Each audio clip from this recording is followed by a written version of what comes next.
So let me hit you with a question right out of the gate. Are you already using OOP without even knowing it? Well, the answer is a massive, resounding yes.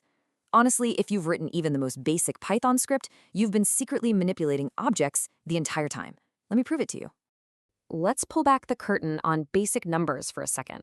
You know that common integer you use every single day to count or do simple math? It isn't just some raw, abstract number floating in the void. If you actually dig into Python's documentation, you'll see that int is actually a built-in class within the standard library. And this exact same logic applies to text. Basic strings operate the exact same way.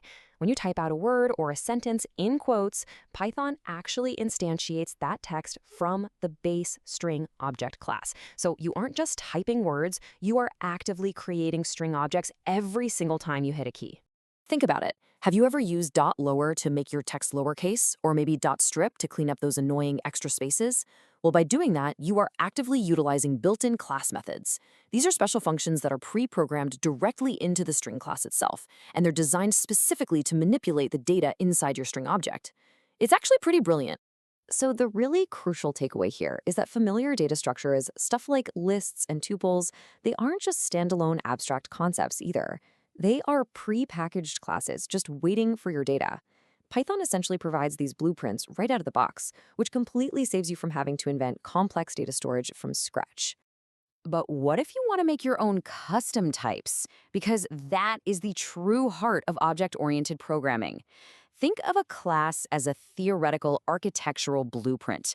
It defines exactly what a house should look like. Objects, on the other hand, well, they're the actual physical houses built using that blueprint.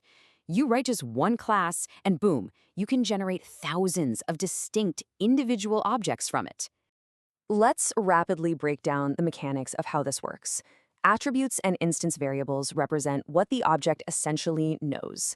Think of this as its internal data, like the color of our house or the number of doors it has. Then you have methods and instance methods, which represent what the object does. These are its active behaviors, like opening a door or turning on the lights. So it's basically data and behavior bundled neatly together.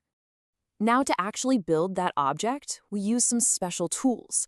Meet the dunder init method. That's short for double underscore init.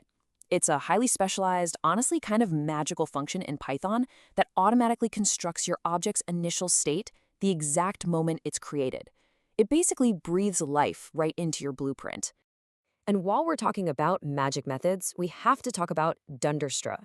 Have you ever tried to print a custom object and just gotten this weird, totally unreadable memory address in your console?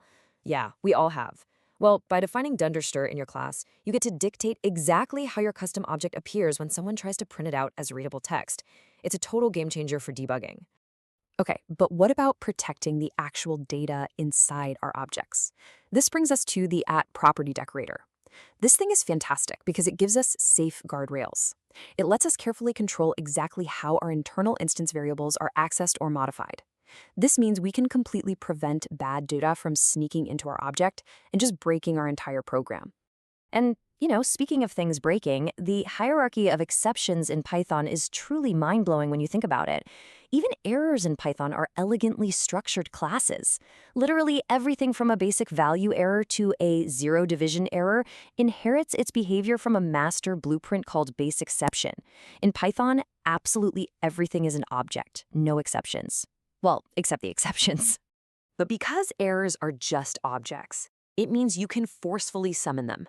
By using the raise keyword, you can instantiate an exception object manually to stop bad data right in its tracks. It's essentially your own custom emergency brake, and it's fully controllable through object-oriented design. Wow, okay, we have covered a massive amount of ground in record time. To beat that clock, I want to leave you with a fantastic thought and a bit of a challenge. Try building your very own custom object today. Map out its attributes, give it some methods to play with, and hey, if this explainer sparked your curiosity, I absolutely recommend exploring it further.